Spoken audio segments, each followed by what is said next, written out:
go. Is that good? Good, good. There we go. Good afternoon. My goodness, I'm sure you can debate on that. Good afternoon. This is my A side here. That's awesome. So what a privilege to be here today. I love this university. I did my MBA here. I started my life as an artist, got married, had kids, and thought, I'm not going to be a suffering artist for the rest of my life. So I went and found a job and got into business. So that's how I got into business. And I was quite depressed initially because I thought, oh my goodness, all my creativity that the good Lord has blessed me with, I'm going to have to put on a shelf. And then I had this blinding flash of the obvious, that creativity is not limited to painting and sculpting and art or whatever. We can be creative in absolutely everything we do. Because what is creativity? It's finding innovative solutions to complex problems, whether it's a software issue, whether it's a people problem. And so I've been blessed with a wonderful career of using creativity in the world of business. I've also had the opportunity of being in sales, in operations, in labor relations, but I've always gravitated back to human resources. Why? Because I fundamentally believe in the potential of people. And what excites me is helping people tap into their untapped potential. So that's kind of what we're going to be talking about today. How do you effectively mobilize a team to deliver greatly? How many of you are engineers in the room? Oh, I've got quite a few, okay. How many lawyers? Okay, I just want to know what kind of jokes I can be telling you without offending. So, some of us are really good at the hard, tactical, finances, engineering stuff, which is really good. And then we call the people stuff the soft skills. Well, I'm here to challenge you that actually those are the real hard skills. Because we're not human beings. We are humans being. We are dynamic. We're changing all the time. If you're an engineer and you're fixing a machine, I think you'll seek medical attention if you came to your factory the following day and your machine had decided to change itself. Okay, so if you diagnose a problem on a machine, you normally find the root cause and you fix it. People, they're constantly changing. I mean, wouldn't business be easy if it wasn't for confounded customers and employees? I mean, it'll be a doddle. So I'm going to talk to you today about how do we effectively mobilize people behind an agenda. So when I say your vision, your goal, your agenda, I want you to get in your mind a project that you're trying to implement or planning on implementing or currently implementing in your work environment. So my dad, who's now 96 years old, was an executive of IBM. I have great respect for him. He said to me, whenever you go to a presentation or you read a book, even if it is some funny talking dude with a floral shirt, if you can walk away with one or two ideas, it was worth it. So my hope is that there's one or two ideas that you can take away with you today. So I can apply that in my world. Then I believe my job has been done. By the way, he's studying quantum physics at 96, just for fun. I'm not a chip off the old block. So what do we mean by mobilizing people for change? I like to start with the father of management, Peter Drucker, who is the founder of many of the business practices that we know today. And he says this: culture eats strategy for breakfast. What he's really saying is you can have the greatest strategy. You can have the greatest project plan, all your Gantt charts and all your fancy stuff you've learned. If you do not have the right behaviors of the people who need to execute it, that culture will eat your strategy for breakfast. Chew it up and spit it out. So the hard skill is really how do you effectively mobilize people behind your strategy. So before we dive in, what do we mean by mobilize or mobilization? Management is critical, just like project management. There are many disciplines in management. I'm talking about leadership. How do you lead a team to achieve sustained levels of high performance, which without your leadership, they would not have achieved? How can you mobilize a group of people to achieve sustained levels of high performance, which without your leadership, Louise, without your leadership, I can't read your name tag, without your leadership, they would not have achieved that level of performance. So I like to start off with a little story, and it's a true story. I'm going to put my clicker down. Remind me where it is in case I forget. So this is a true story. I had the privilege of implementing a change program in a company many years ago in South Africa, and it was a Toward Excellence program. Tom Peters, some of you might remember Tom Peters. And it was about a passion for customers. And we put all 1,200 people through this course at every level in the organization. And this fella, well, this is just a picture, this is not really him. This is what I call the Phineas effect. So there's this merchandiser, his name is Phineas. Now, how many of you in the retail industry? Because you'll know what a merchandiser is, right? A merchandiser, he or she packs the shelves. That's what they do. They go to the backup store and they pack the shelves and make sure everything is in place. It's an important role, but it is a really junior role. So people don't have great expectations of a merchandiser. But Phineas, he got it. He went through this thing and he understood the importance of a customer. So one day, let's call her Bubbles. Bubbles is shopping, and she's got her little shopping cart, trolley, or whatever we call it, and she comes to the beverage aisle. Now, it could be a guy. This is not a sexist thing, folks. It could be, let's call him Ginger. It comes to the beverage aisle and is looking for a product. She's frustrated. She begins to move away. Miracle number one, Phineas jumps to his feet, says, "Excuse me, ma'am, before you go, what were you looking for?" She looks at him a little suspiciously. She's not used to merchandisers having any interest in her shopping experience. So, well, I was looking for Rose's Lime Cordial. It's not on the shelf. Phineas looks, he says, "Ma'am, you're right. It's not here. I tell you what, miracle number two, you keep shopping, I'll come and find you. I'll go to the backup store, get the Rose's Lime Cordial, and bring it to you wherever you are in the store." She said, "Okay, sure." And so off she goes. Phineas goes in the backup store. He looks high and low. There is no Rose's Lime Cordial in the store. But Phineas doesn't stop there.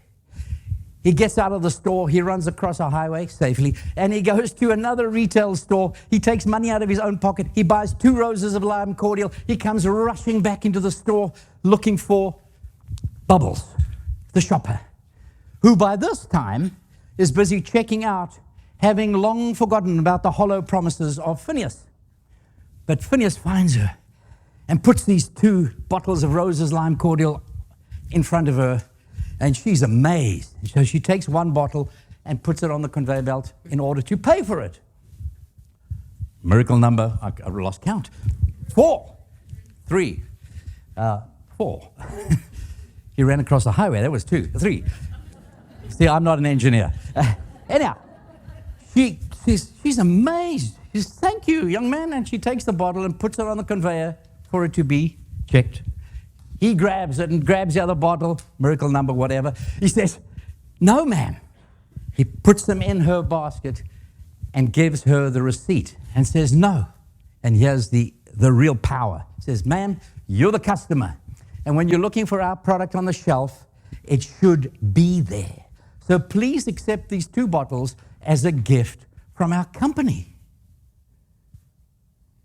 Now, she was so impressed with this, she wrote a personal letter to the CEO of Pick n Pay, which is the biggest retailer in Southern Africa.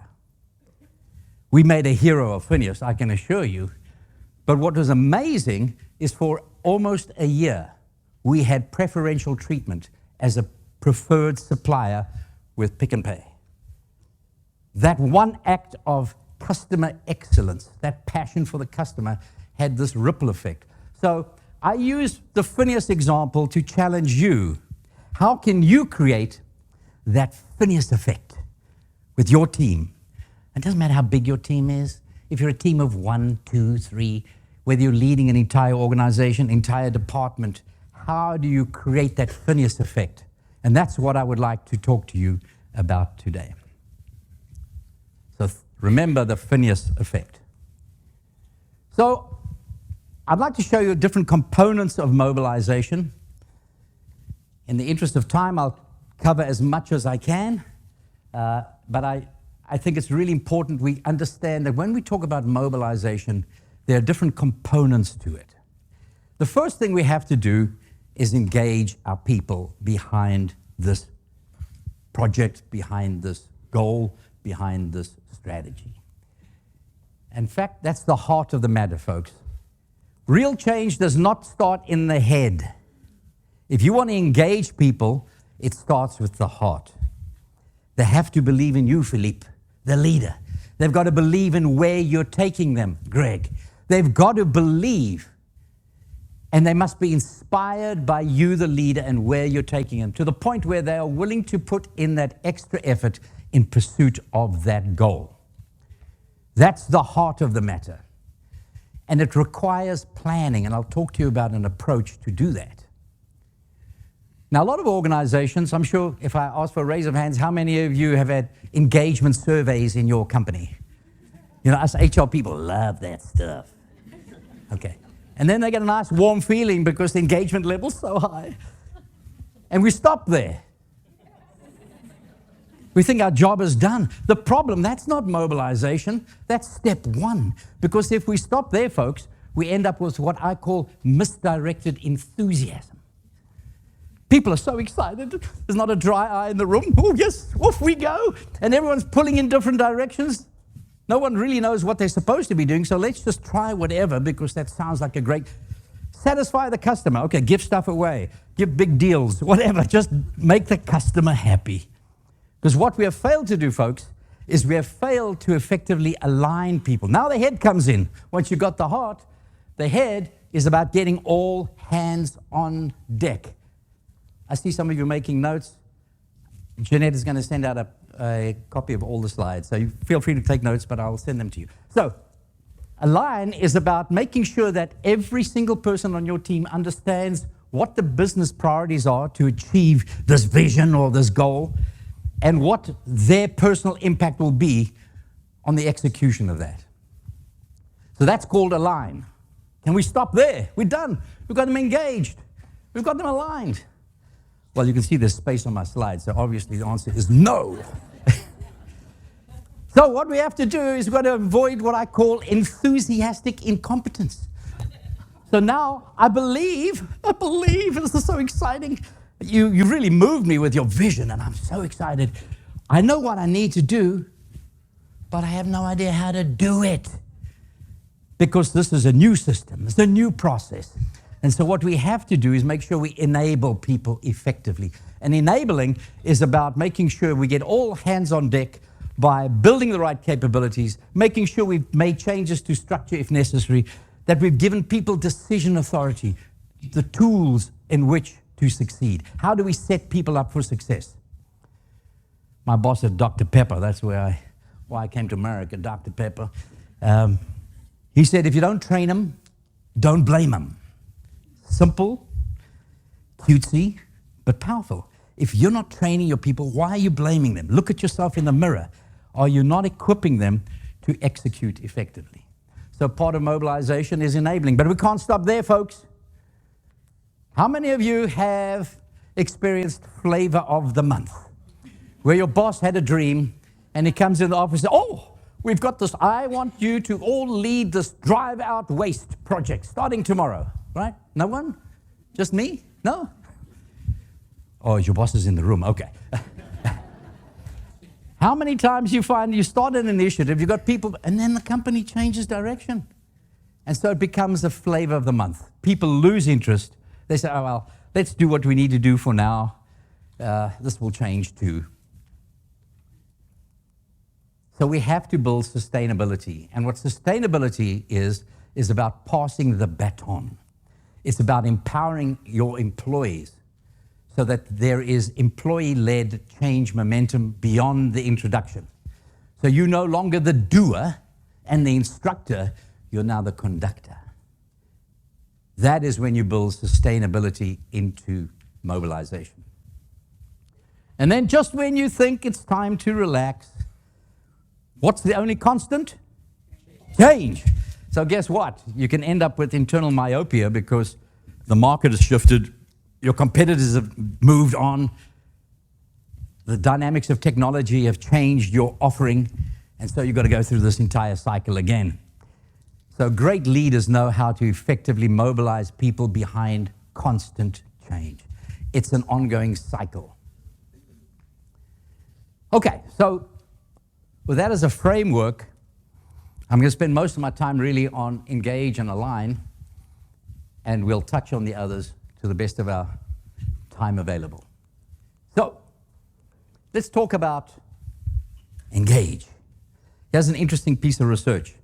Towers Watson do this global workforce study on an annual basis. Only 40% of employees are highly engaged.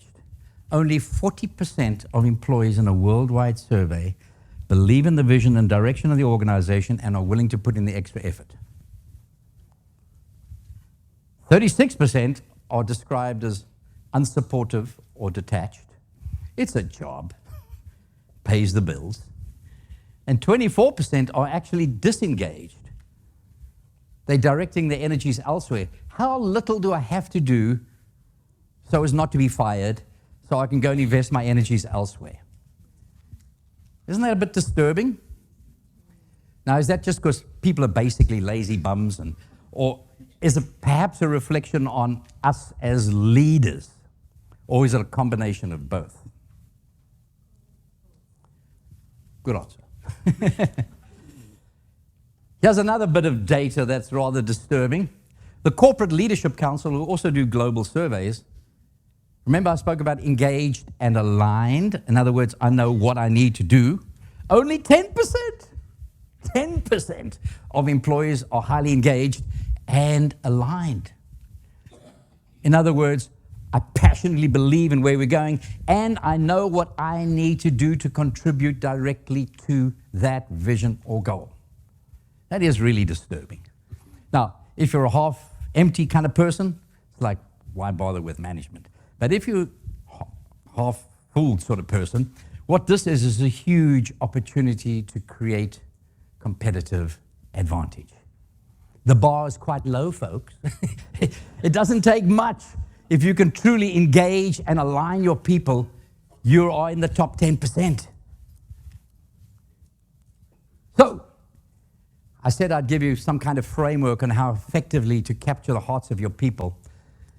Let's talk about what I call the engagement cycle, or your pitch. And I don't mean pitch in a corny selling job. I'm talking about your pitch of why this change initiative is critically important.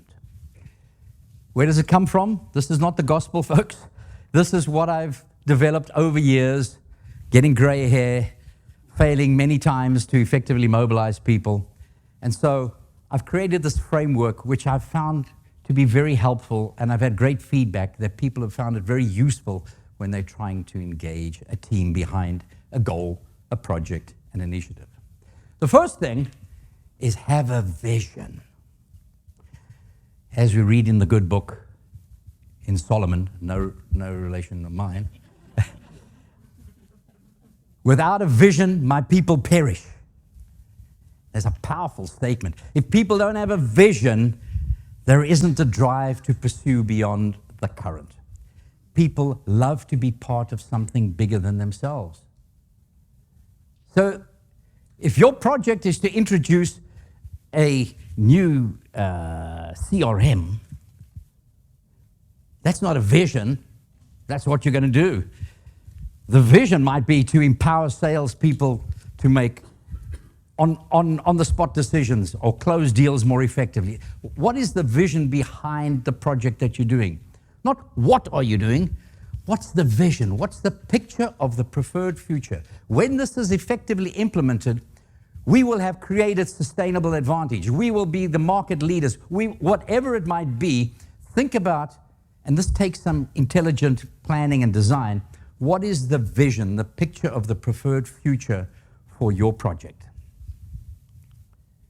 Number 2, give context.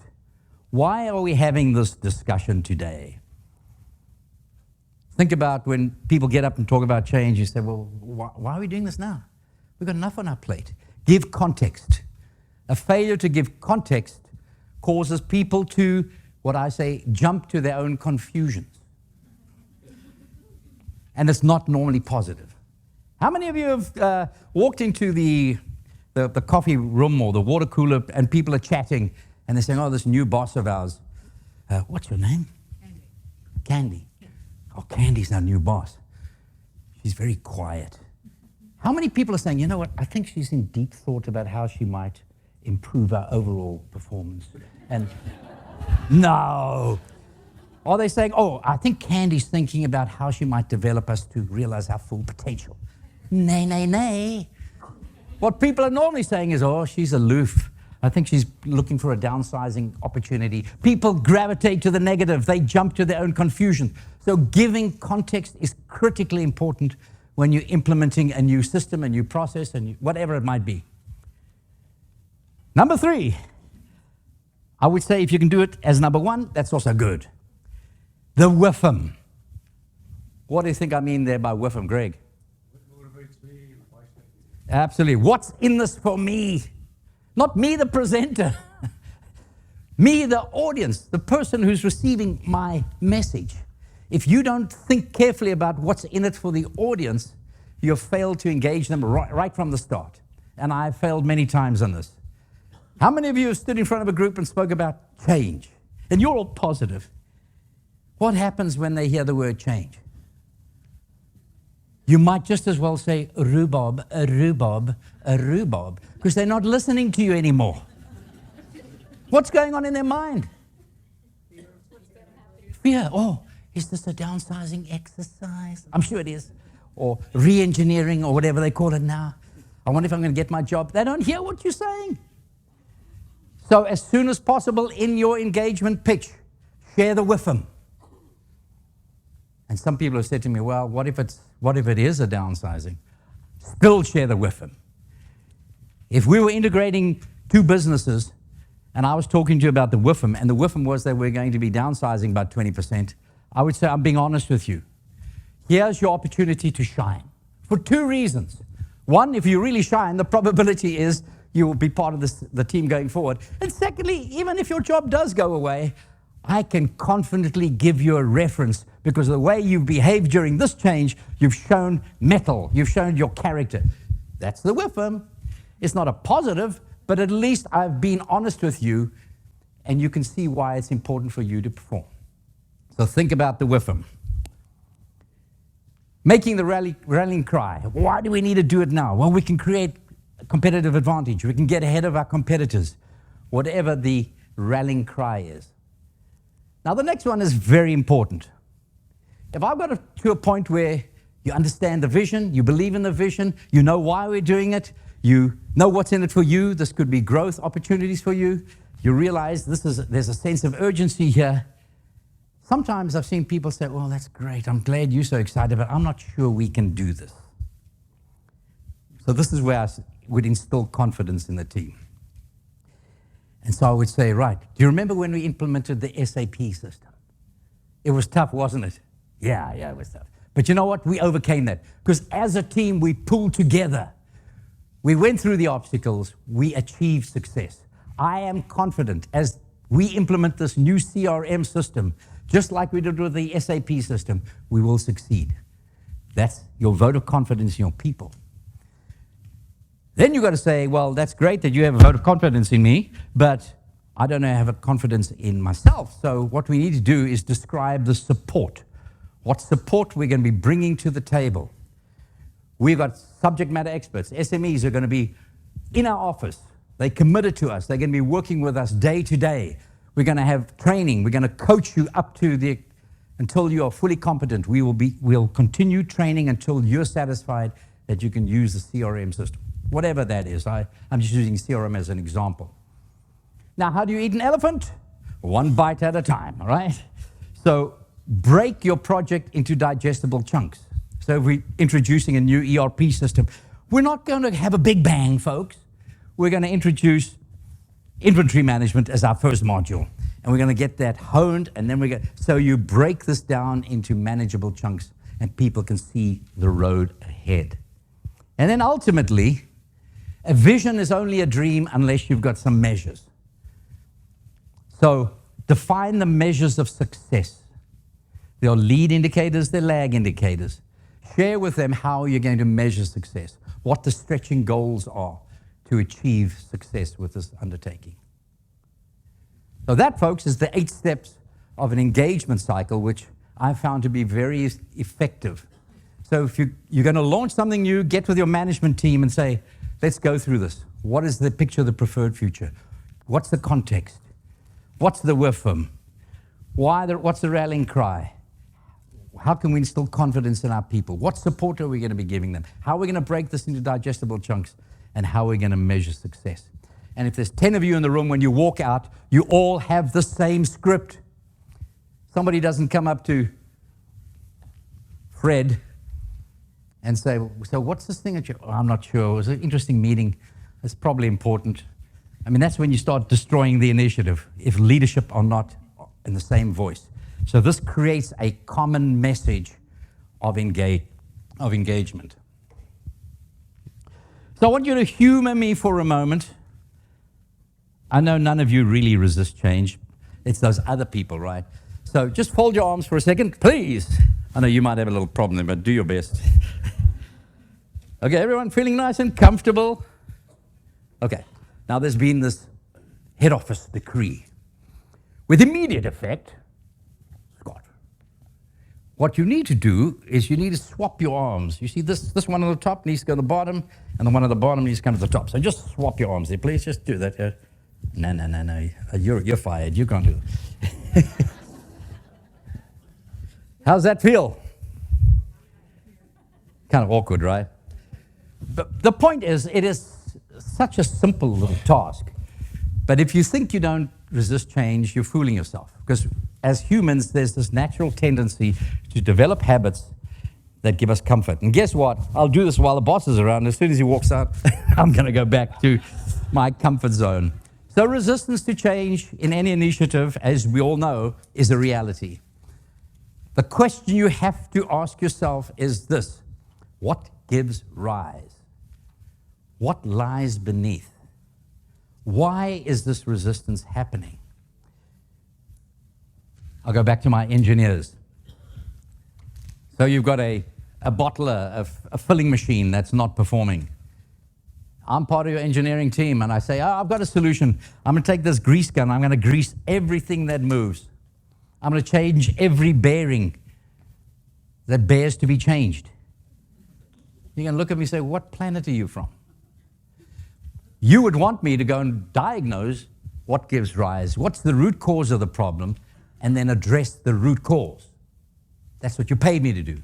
Why is it with people, and I'm picking on us HR guys too, we have some resistance. So let's have a Pizza Friday or a Hula Hoop Friday or something exciting. That should mobilize people and get them excited, because we haven't analyzed the root cause of the problem. So I would ask you, when you find resistance, sorry if the HR people I'm offending here. Okay. I'm one of them. What gives rise? What lies beneath? What's the underlying reason for that resistance to change? It could be just a fear of skills deficiency. They don't say, I don't know how to do it. They say things like, I prefer the old system. I think the old system will be better for us. It might just be a fear of redundancy. This system's going to do away with my job. It could be work overload. Do you know how much I've got on my plate? Are you going to put this on top? It could be, well, this is great stuff. It's good for them over there, not this side. I mean, we're great. But those people, they definitely need to change, right? And then, of course, you do get the seasoned resistors. It's just in their DNA.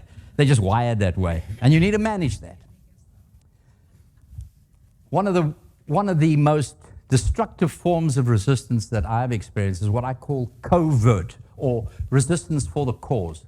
It's covert, seldom malicious, and it's an opposition to the change. It's a deep desire to protect past practices. Why? Because they think that's what the company needs. And I'll give you an example. When we bought Snapple, when Dr. Pepper bought Snapple and integrated Snapple, We had people saying, oh, don't destroy the DNA of Snapple, because Snapple is quirky. Snapple is New York. It's one flavor every week, which is great, except if you're in warehousing or manufacturing. So we were bleeding money, bleeding. And so we wanted to keep the innovation going, but we couldn't have peach and strawberry and then peach and mango changing every week. So we had all this stock becoming redundant.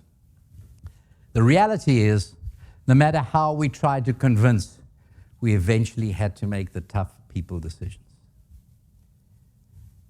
When you have resistance for the cause, it's very hard to sway people. And one of the biggest failures I've seen in change management is leaders' inability to make the tough people calls. So if you've got people on your team who are resistant, you need to give them time to get on board, but have the courage to make the tough calls. Have the courage to make the tough calls. It's good for the business, but you know what? It's also good for them. They can go find somewhere where they can flourish. So, when I did my MBA here at UDD, we had this crotchety professor, I will not mention his name. He's no longer here, so. And he had this philosophy called the economics of human behavior. He was very cynical about people. He said people are just like machines, just wired differently. But he had a couple of principles that I thought were really quite profound. The first one was that people will only really change when the pain of staying the same is greater than the pain or the inconvenience of the new. I want you to think about that. It might sound cynical, but it's actually true, unfortunately. You need, as a manager, therefore, to make it more uncomfortable for people not to change than to endure the awkwardness of transitioning to the new expected standards. It's sometimes much easier just to gravitate back to the same old, same old. The other principle was people will invest their time in that which gives them greatest reward and least discomfort. The fact that you're the boss and you said, look, I'd really like you to focus on this. While you're around, they will focus on it. But if their rewards, you recognize that one, Scott. If their rewards are in doing other things, they'll find a way to circumvent that and do those other things that reward them. It's not always money. It's ease, it's comfort. There's a number of reasons why people will gravitate to that which gives them the greatest reward. So understanding that is critically important. I'll give you an example of Cadbury. I remember trying to change the culture of Cadbury. Now, a lot of Americans, when I talk to them about Cadbury, all they think about is a little egg, right? What if I told you Cadbury was actually the biggest confections business in the world? Bigger than Hershey, bigger than Mars, bigger than Nestle. It was a massive organization and a beautiful philanthropic organization that really cared about people. The problem was it needed to go through culture change and could not go through culture change. Now, I remember having discussions in London, where I was in Berkeley Square, with Sir Dominic Cadbury. And we were having a discussion, and I was saying, you really need to make some tough consequences for people who are not changing their behavior.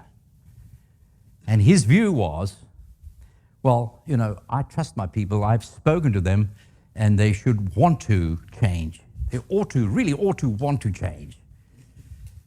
People will only change when the pain of staying the same is greater than the pain of the new, of changing to the new. And these individuals had huge retirement packages coming up. They didn't want to rock the boat, and so they resisted any form of accountability. Guess what happened to Cadbury? Hostile takeover from Kraft or however you pronounce it. Ripped the baby apart, and now it's just a bunch of brands spread over the Kraft business, which is a travesty because of what Cadbury was doing in terms of the community and society. And who's to blame? Leadership. Failing to respond to the dynamics of change. So this little thing it's a simple little drawing. It's got more on it than you see right now, so bear with me. I've used this really powerfully with leaders when we say, okay, we're going to implement this new, I'll just stick with my CRM, right? And they say, yeah, we've got to get this going like immediately. I want people to be, the first question I ask them is, okay, so what's the time frame? By when do we want 100% compliance to the new CRM? I mean, is this like 1 week, 2 weeks, a month? Now, Josh, if you come to work late every day, and I say to you, Josh, why are you coming to work late? You say, well, my alarm clock broke. I don't need to give you more than a nanosecond. Go to Walmart, buy a new alarm clock, and be here tomorrow on time, or you're out of here. But if it's a new system, what is the time frame for people to get up to speed on the new system? So that's a really important question to agree with your leadership. Now, as you notice here, you have what I call the E of my ESP, is empathy, which is your training, coaching, support, overcoming resistance to change. Do you notice it stays constant throughout the time frame, which is really not what normally happens because managers get frustrated and they lose empathy and they want to fire Johnny, Bubbles, Mary, whoever it might be. But if you've agreed a time frame and you're coaching people all the way through that time frame, that's what you should be doing as an effective leader of change. Then what we do is we reduce the wiggle room, the excuses. We progressively reduce any acceptance of non-conformance. Okay, so you tried the CRM, I know you've gone back to your Excel spreadsheet again. Okay, so what is it that made you go back? What can I do to help you? Okay, by next week, I'm expecting all our customers on the CRM. Every one of your customers needs to be captured at least. That's the goal. So I am reducing the wiggle room, the excuses. At the same time, I'm increasing the pressure to conform. That's your ESP. I want continuous improvement, raising the bar of performance, and creating consequences. Creating consequences. Without consequences, positive and negative, people are unlikely to change their behavior. But throughout it all, I'm being empathetic. I'm coaching. I'm supporting. I'm trying to understand what gives rise. How can I help you be successful? How can I set you up for success? At the end of the day, if Greg, you don't make it, you're going to be leaving the company, you're not going to talk to HR about your next journey, there'll be no surprises. You may not be happy, Greg, but sure as heck, you better not be surprised, because that's an indictment on me as a manager if you're surprised. You can say if it's that in sales, that only if your sales contracts are in this new system are you going to get your commission. Well, there you go. Only if your sales are you creating real consequences. If you're not on the CRM by such and such a date, guess what? There ain't no commission for you, right? That would be a good example. Thank you for that. Okay, so how are we doing? I went through this a few times, so I think I can get it in an hour. So let's talk about align. Align is getting everybody's head in the game. Aligning is demystifying the critical few priorities for the project and translating the strategies into the day-to-day actions of every individual. You have to be a translator if you're a good leader. The biggest compliment my boss gave me one day, I'd been working with him for about a year, and he's a big guy, Larry Young. He was a boxer, he was an executive at Pepsi, then he came to Dr. Pepper. I said, how's it going? He said, well, you would have heard from me if you weren't performing. I said, okay. He said, I can sum you up in one word. I said, oh. So me, like the water cooler thing, I'm thinking, okay, I can think of a lot of bad words that he could be using to describe me. He said, no, the word is translator. How many of you in HR? No? Okay. Well, you go tell your HR people, the best thing that they can do is to be an effective translator. What a translator is you're taking what's in the boss's mind and you're translating it into the day-to-day activities of every employee. And at the same time, you're taking the heartbeat of the organization and you're translating it back to the executives. That is what translation is about. So all of us need to be translators. How do we translate your project into the day-to-day actions of every employee. So as you can see, this dude here in the middle, he is very enthusiastic. Unfortunately, he's a little misdirected, but enthusiastic nevertheless. So how do we avoid that? The strangest thing about common sense is that it's not so common after all. George Bernard Shaw. I had this in my office, in my HR office, and people would come in, and I'd think to myself, are they for real? Is this really an issue? And then I'd look up and I'd see my sign and I'd say, okay, I get it. We all have a different interpretation of what common sense is. And so why is this important? Assume nothing. And when you think you've communicated to the point of nausea, you've probably only just begun to communicate. Communicate, communicate, and test understanding. Make sure that what you think you've communicated, you have actually communicated. Time for another example. I'll put my little thing down here. So this is another true story. I'm sitting in an executive meeting, Dr. Pepper, and it was a bad quarter. And you know, most companies that are listed on the stock exchange have quarteritis.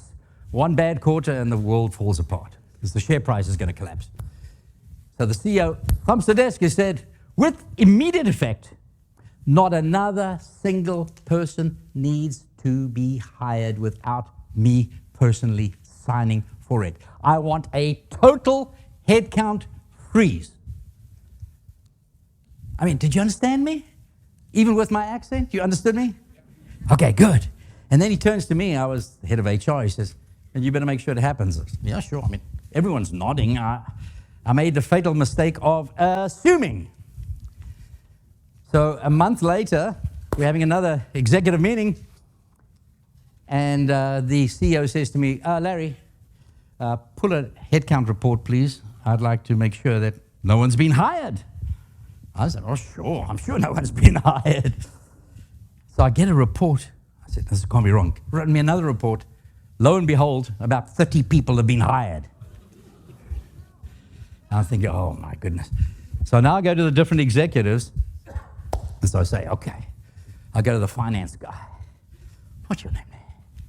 Susan. Chris. Chris is the finance guy. I say, Chris, what's happened? You've got like 8 people you hired. You know what Chris says to me? Oh, no, but what you got to understand is I'm a finance guy. So I did a calculation. I had a number of contract people that were actually costing me more than if I hired them full-time. So I got rid of the contract people and I hired some full-time people. Actually, less full-time people than the contract people. So actually, I saved the company money. So I said to him, okay, the force be with you. That's your interpretation of what the boss said. That's good. Up to you. But I just want to give you a heads up. He's going to be very unhappy.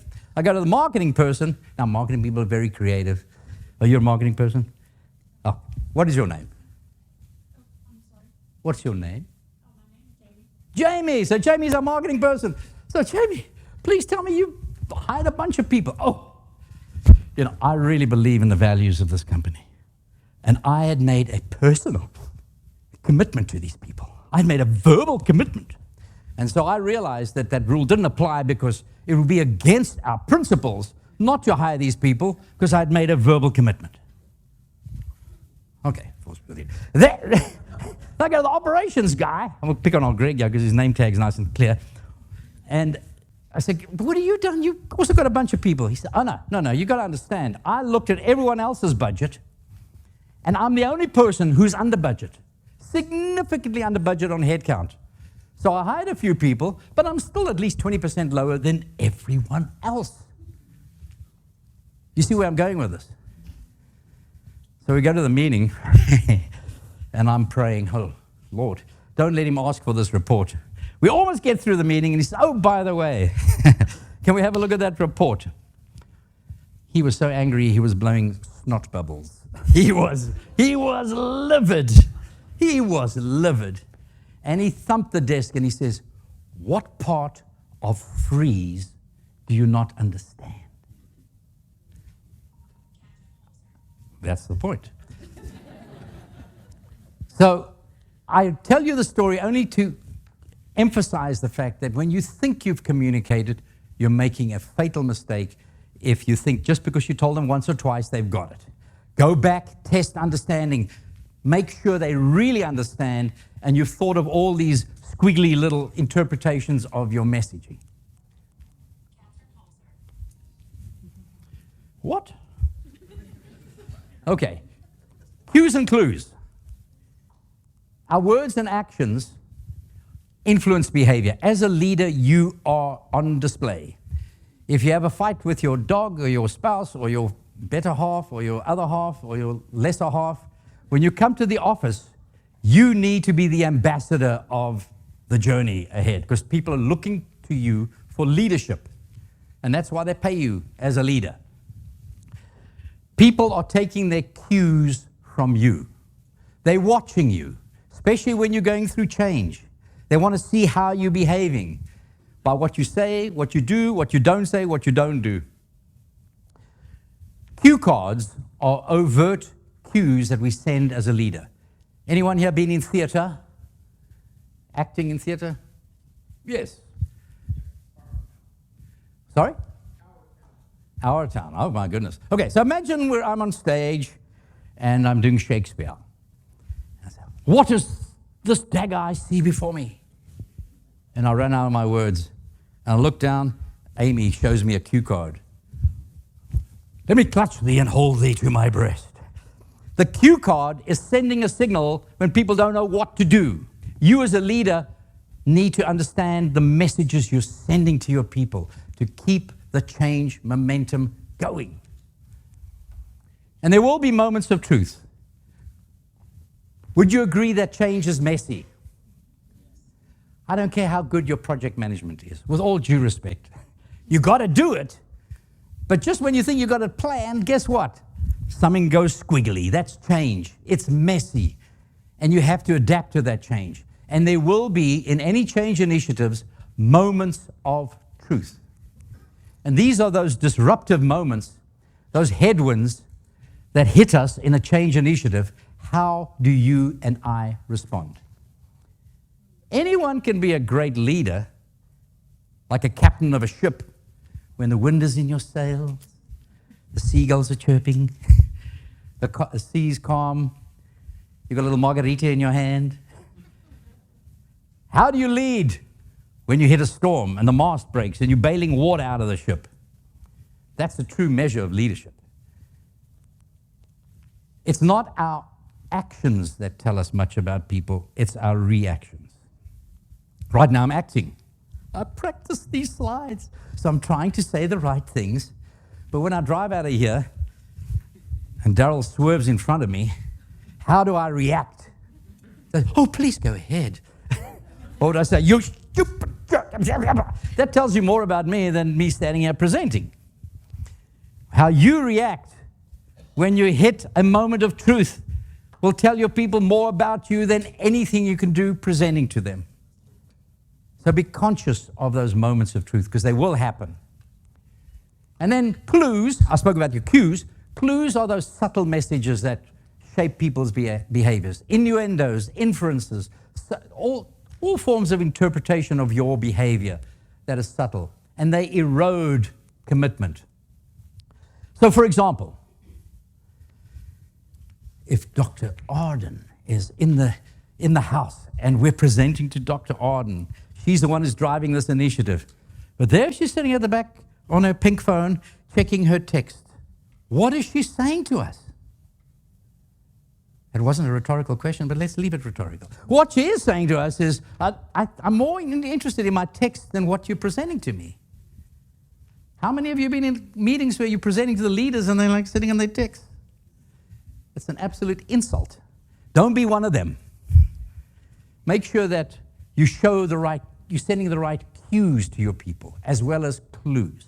Another clue is when people roll their eyes, or body language.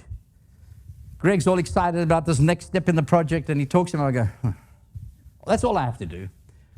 So watch your body language, watch the cues and the clues that you're sending to your people. I'd like to talk to you about what I call the Grand Canyon effect. As you can see from the illustration, there's a crack that's running down the organization. What happens with the Grand Canyon effect is you have this eroding of alignment where a leader's action or actions or their comments quickly become war stories. I'm sure if you had time, you could all tell me, everyone here would have an example of that. And it cascades into the organization. It gains momentum. And that hairline crack of commitment at the top becomes like a Grand Canyon as people add flavor to it and add their interpretation. And so I've got another story, also a true story. So I was leading sales, and we're in a meeting with the executives, and the MD of that company comes in and says, right, I've asked the marketing guy, Owen, to do some research for us on this product. I'd like to go ahead, head-to-head with Coca-Cola in this particular market. How many are familiar with SodaStream? You know, you make your own drink. Well, we had the license for SodaStream. And so he wanted to create a cola product to go head-to-head against Coca-Cola in a particular market. So the marketing guy, Owen, gets up and he says, well, I've looked at the data, and I've got to be honest, no matter how we slice it, it's a non-viable option. The amount of money we would have to invest to get like 1/10 of 1% of market share against Coke, it makes it a non-viable option. And even if we get that, we know Coke's strategy, they will kill you. They will run at a loss leader just to wipe you out. The CEO throws all his toys out of the pram. He loses his marbles. I've got some interesting bosses I've worked for. And he says, you marketing people,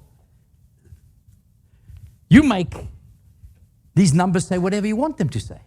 So go and find a way to make this product successful. The meeting ends, he storms out, and so Owen gets up and he says, okay, anyone got some pixie dust? I need some pixie dust here, because I need to go and sprinkle pixie dust and make this a-hole's product work. Now, he didn't say a-hole, but you fill in the gaps. It wasn't a really nice term. So we all had a little chuckle. Now, remember the Grand Canyon effect. We all had a little chuckle. We thought this was rather humorous. And about a month later, I'm walking in a store. I'm always talking about merchandise. And lo and behold, I'm the head of sales, so we're doing some trade visits. And I'm walking to the sales manager, and we walk up to this merchandiser. And the merchandiser looks at me. He happened to be a shop steward as well, so he was baiting me a bit. He says, so Larry, how's the a-hole's product doing?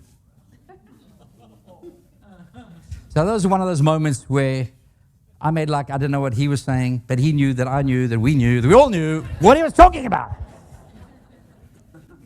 But the message is he had been empowered to be derogative of the CEO because that hairline crack. You can imagine what happened from the meeting. People went and spoke to their team, who spoke to their team, who spoke to their team, and here's the most junior person in the sales operation can stand up and say, how's the a-hole's product doing? With confidence, because he knew as a shop steward, if I challenged him, he would show who the manager was who told him, and so it would go on. So beware of the Grand Canyon effect. When you see a hairline crack of commitment, pull that person aside, say, what gives rise? Let's solve this issue, because if you allow it to grow, it will become a Grand Canyon and undermine your initiative. And I've got lots of stories, but we don't have time. So let me rush ahead there. So we've spoken about engage, align. Let's talk a little bit about enable, and that's about enthusiastic incompetence. That's like my darts game. You have to give people the skills to be able to execute. So at Dr. Pepper, we had this whole initiative called Call to Action, and we identified 5 key strategies to drive this integration of our businesses, a massive change initiative. So the question is, what does improving operating efficiency or strengthening our route to market mean to a billing supervisor or a forklift truck driver or a 18-wheeler driver? Nothing. So what we have to do is the magic word, translate. So here's an example. We used visuals to translate. So a truck driver said, well, I can't sell product. So we said, well, you know how much it costs when you damage a wheel and tire, which was happening often in the DCs, because you have the slot to get into Walmart's DC, you've got to turn around and get out, and if you miss your slot, you miss your slot. And that equates to $300. Now, we weren't holding them accountable because it's tough, but if, Mr. Driver, Luis, if you can be more careful about that, do you know what that equates to? In our business, that equates to 50 cases of product. So every time we damage a truck, it's equivalent to our salespeople going to have to sell 50 cases of Dr. Pepper more. So in a sense, by looking after the tires, you are helping the sales team. You get the analogy? And we had many of these examples. I'll show you one here, which I thought was very powerful. We had a situation where Coke and Pepsi were on the shelf at $5 for two 12-packs. Our salespeople saying, well, why aren't we on the shelf at that same price? Well, here's the reality. Before we integrated the business, this was the cost that we had. It was costing us $6.96 for two 12-packs. So if it's $6.96 for two 12-packs, is it really viable to put on the shelf at $5? The more we sell, the more we lose. So what we did is we broke down the costs and said, let's have an understanding of what's going on in our business. 182, 153, these are the costs that make up that 696. Now, folks, imagine you're in the room. I'm saying to you, as we come together as a united business, guess what? That truck that's costing 76 cents per case, we're going to have a better mix of products, high margin products. We're going to have full trucks. We can cut that from 76 cents per case to at least 30 cents because of what's in the back of the truck. Better use of our trucks. Through our buying power, we can drive down ingredient and packaging costs. And as we come together, we don't need all these offices that we got. We're going to drive out some of our fixed costs. But the other good news is, folks, this is not a headcount reduction exercise. Look how much labor is as a percentage of the overall cost. It ain't going to make a big difference. This is not about getting rid of people. It's about getting rid of waste in our system.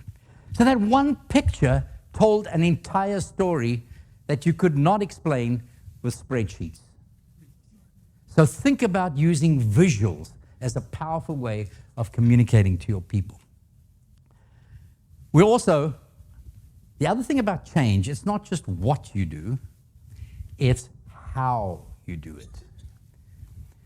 To put these businesses together, it wasn't just about strategies, it was about changes in behavior. And we came up with our action behaviors. Accountable, customer-centric, transparent and honest, inspecting what you expect, own your decisions, and no blame fixing.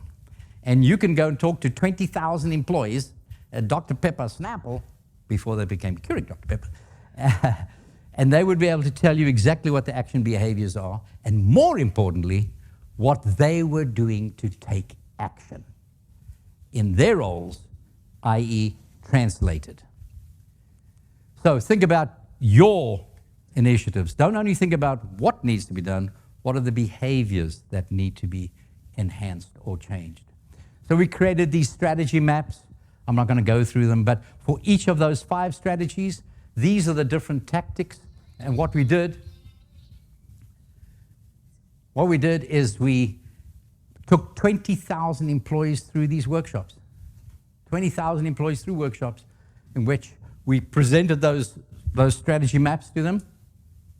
We had them as a team translate those into their day-to-day actions. We had them give feedback to the bigger group, and then everyone committed to action, and we built that into the performance management. That's how we translated the big change into the day-to-day actions of every person on our team.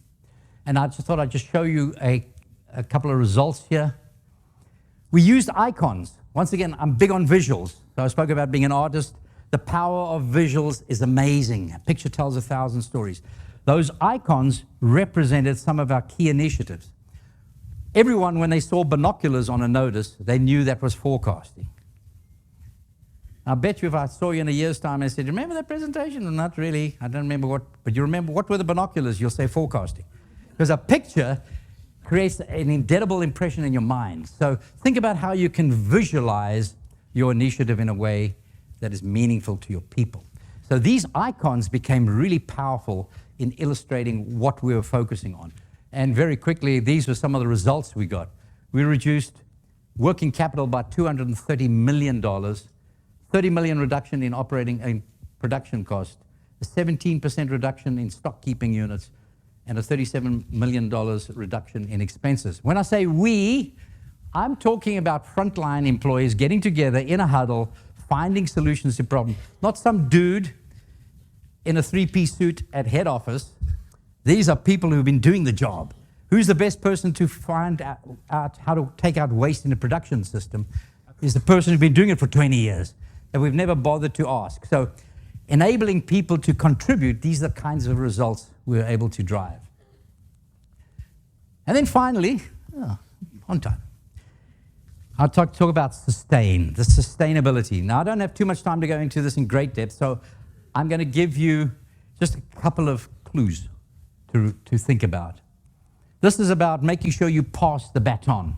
And the best example I can share with you is a company called Danaher. Who's heard of Danaher? Not that many people. Why? Because it's a conglomerate. It has businesses that are everything from inkjet printers to medical supplies to you name it, right? But look at their performance. That's the New York Stock Exchange. Look at Danaher. I mean, even in 2020, just look at it. It's a beautiful thing. So the question, the million-dollar question is, how does a conglomerate of companies manage to outperform in so many diverse industries over such a sustained period of time? How can I have people doing medical supplies and doing inkjet printers and agricultural supplies and yet still have sustained high performance that generates that? Well, the answer lies in what they call their Danaher Business Systems, DBS. They build sustainability through the 4 Ps, through people. They have an obsession for leadership capability. They build sustainability through planning, project management.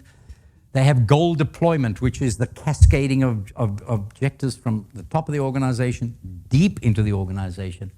They have sustainability through their business processes, very strong on lean management, lean processes, ongoing training and continuous improvement. They train their people constantly in finding ways of driving out waste, and they build sustainability in performance. Meaningful bonuses tied to performance, so there is clear accountability. And it's a Harvard Business Review article, which I would encourage you to read. It's called Danaher Corporation, and if you can't find it, I'm sure Jeanette will be able to source it for you. Great article to read, some great messages on sustainability. So as we wrap up, I want to give one more example of sustainability. Remember I spoke about the Toward Excellence program we introduced many years ago? One of the things we did is we introduced a credit card. Now, it wasn't really a credit card. On the front of the card, it had Toward Excellence and the name of the company, but this is what it said at the back of the card. It says, this card empowers the holder to challenge non-conformance to our quality commitment at any level of the organization without fear of retribution, signed by the CEO. Everyone had this little card. So we're in a board meeting, and we would do the meetings at different sites. And there was a factory below, and we're in the board meeting, and the next minute, meeting's interrupted. We open the door, and here's this guy in his white overalls, come from the factory, and he's got this card in front of him like a shield. He comes into the room with his little credit card. He says, I need to speak to Mr. Thompson, who happened to be the head of production, operations. So the CEO says, let's stop the meeting. Peter, go out and see what's going on. So we all wait with great interest as to what that was all about. I mean, the courage of this guy just to stop the board meeting with his shield. And Peter comes back and he says, it wasn't a big issue. Let's go ahead. So the CEO credited him. He says, no, hang on a moment. What's the issue? Well, we've solved the issue. They used the wrong preservative in the batch. They made a batch of 20,000 gallons of this Rose's lime cordial, actually, which is an expensive product, but they used a different preservative. But it's not a problem. I spoke to marketing. You don't have to put it on the label. I spoke to QC. It doesn't affect the taste. So I told them, just go ahead and continue the batch. This is a moment of truth. Remember I'm talking about moments of truth? So the CEO turns to me and he says, Larry, we've just been preaching commitment to quality. What is Deming's definition of quality that you've been blabbing about?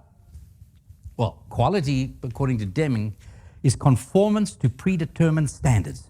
As simple as that. Conformance to predetermined standards. So he turns to Peter and says, Peter, does this product conform to predetermined standards? Well, he says, no. It's a very simple yes or no question. He says, well, no. He says, well, get up, go and tell them to dump the entire batch and start all over again. So it probably cost like $20,000, but it was a moment of truth. And it rippled through the organization. Once again, we made a hero of the man with the shield.